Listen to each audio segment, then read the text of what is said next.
सुनो सुनो सुनो आजाद कश्मीर वाले भैन भराओ सुनो।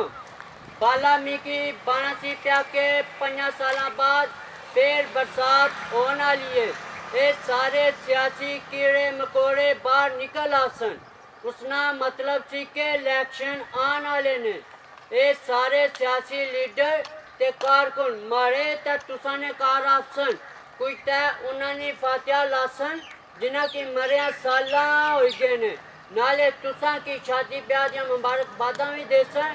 तुसा ने अपने बच्चों दी सालगिरह चलने वास्ते ना तैयार रहो।